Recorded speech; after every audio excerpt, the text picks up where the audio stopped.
நீண்ட ஆயுளோடும் நல்ல சுகத்தோடும் மனம் நிறைந்த மகிழ்ச்சியோடும் எப்பொழுதும் இன்பமாய் இருக்க கடவுளை பிரார்த்திக்கொண்டு தெய்வீக களஞ்சியம் சேனலுக்கு உங்களை அன்போடு வரவேற்கிறேன். ஆன்மீக அன்பர்கள் அனைவருக்கும் என் பணிவான வணக்கத்தை சொல்லிக்கொண்டு இந்த பதிவினை தொடங்கலாம் வாங்க. நம்ம சேனல் இப்போ தான் ஃபஸ்ட் டைம் பார்க்குறீங்கன்னா ப்ளீஸ் சப்ஸ்கிரைப் பண்ணிக்கோங்க. நான் போடுற பதிவுகள் உடனுக்குடன் உங்களை வந்து சேரும். அதன் மூலம் நீங்கள் கேட்டு பயன்பெறுவீர்கள்.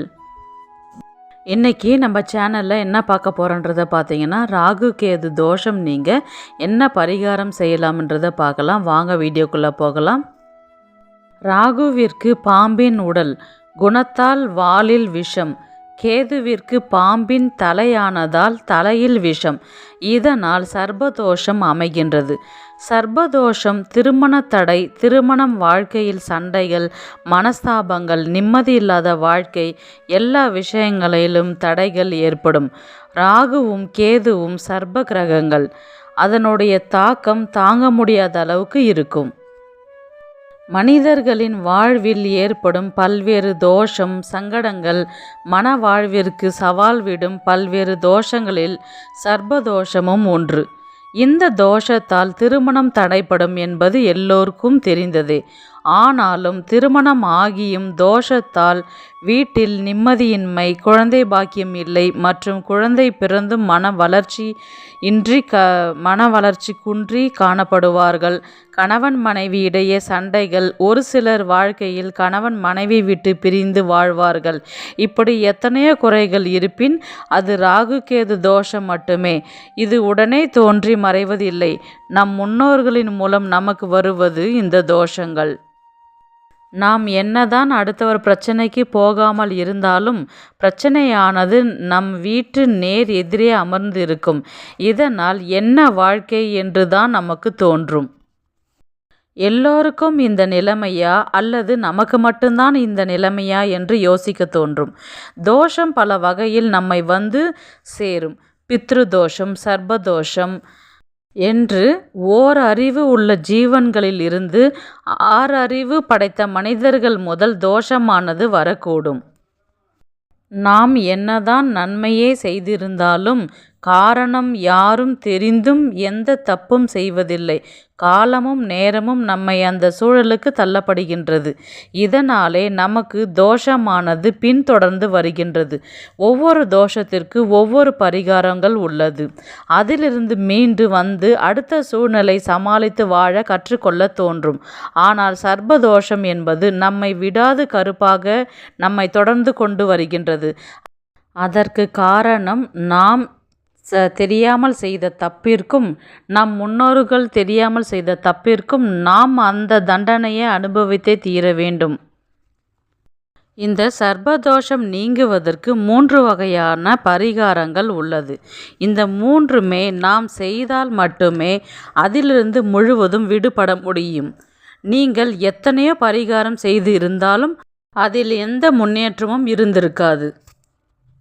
முதல் பரிகாரம் என்னன்றது பார்த்தீங்கன்னா, திருமணமான பெண்கள் தங்களுடைய தாலி சரடானது இந்த மாதிரி மாடலில் இருக்கக்கூடாது. அது பார்த்திங்கன்னா ராகு கேது எப்படி பின்னிக்கிட்டு ஒன்றோட ஒன்று இருக்குன்ற மாதிரி அந்த சரடானது, அந்த நூல் இழைகள் அந்த மாதிரி தான் பின்னிக்கிட்டு இருக்கும். இதனால் பார்த்திங்கன்னா கணவருக்கும் உங்களுக்கும் எப்பொழுதும் வீட்டில் சண்டைகள் அதிகரித்து கொண்டே இருக்கும். காரணம் இல்லாமல் சண்டைகள் அதிகரித்து கொண்டு இருக்கும். அல்லது கணவர் உங்களை விட்டு பிரியக்கூடிய சூழ்நிலை உருவாகும். இதற்கெல்லாம் முழு முதற் காரணம் பார்த்தீங்கன்னா நீங்கள் அணிந்திருக்கும் தாலி சரடானது.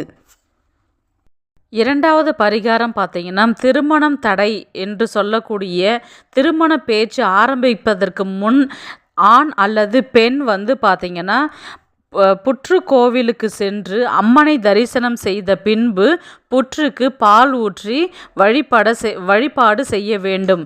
இதனால் திருமண தடையின்றி நடைபெறுவதற்கு இது ஒரு முழு முதற் காரணமாகும். அடுத்த பரிகாரம் பார்த்தீங்கன்னா, மாங்கல்யம் தானம் செய்யணும். கோவில் உண்டியலில் வந்து நம்ம கணவர் ஃபஸ்ட்டு கட்டுறாங்க பார்த்தீங்களா, அந்த தாலி வந்து நீங்கள் வந்து தானமாக போடணும். சரடெல்லாம் போட வேண்டாம். நீங்கள் அந்த கட்டினா அந்த 1/4 சவரன் 1/2 சவரன் தாலி போட்டிருப்பீங்க இல்லைங்களா, அதை தான் வந்து அந்த மாங்கல்யத்தை தான் வந்து நீங்கள் கோவிலில் உண்டியலை வந்து தானமாக கொடுக்கணும்.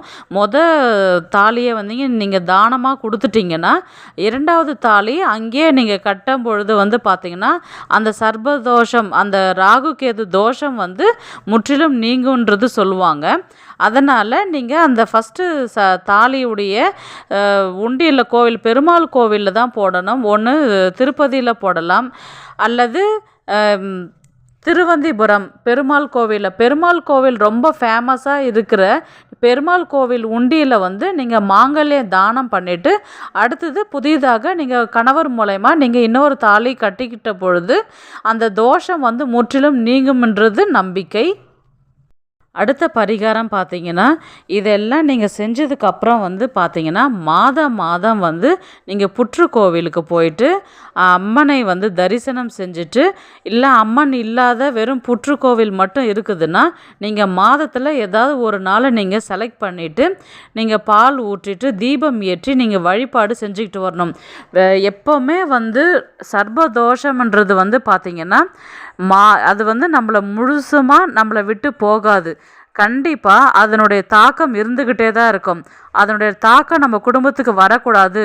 நம்ம குடும்பத்தில் இருக்கிறவங்களாம் சந்தோஷமாக இருக்கணும், நிம்மதியாக இருக்கணும், அதனுடைய பிரச்சனையிலேருந்து நம்ம விடுபட்டு எல்லாரும் போல் நிம்மதியாக சந்தோஷமாக வாழணும்னா நீங்கள் மாதம் முழுதும் புற்று கோவிலுக்கு சென்று பால் ஊற்றி நம்ம தீபம் ஏற்றி வழிபாடு செய்யும் பொழுது வந்து பார்த்திங்கன்னா அந்த சர்ப தோஷமானது நம்மை வந்து நெருங்காது, எந்த ஒரு டிஸ்டர்பன்ஸும் செய்யாது.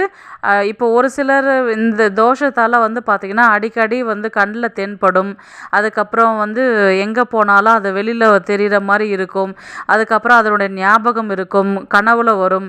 இந்த மாதிரி அதனுடைய தாக்கம் வந்து அதிகமாக இருக்கும் பொழுது வந்து பார்த்திங்கன்னா இந்த 3 பரிகார முறை வந்து ரொம்பவே கடைப்பிடிச்சிங்கன்னா கண்டிப்பாக அதுலேருந்து விடுபட்டு வெளியில் வரலாம். இதனால் வாழ்க்கையில் நிம்மதி பெருமூச்சு விடுவீர்கள். இந்த வீடியோ உங்களுக்கு பிடிச்சிருக்குன்னு நான் நினைக்கிறேன். நெக்ஸ்ட் ஒரு நல்ல பதிவில் சந்திக்கலாம். உங்களிடமிருந்து விடைபெறுவது உங்கள் புனிதவதி.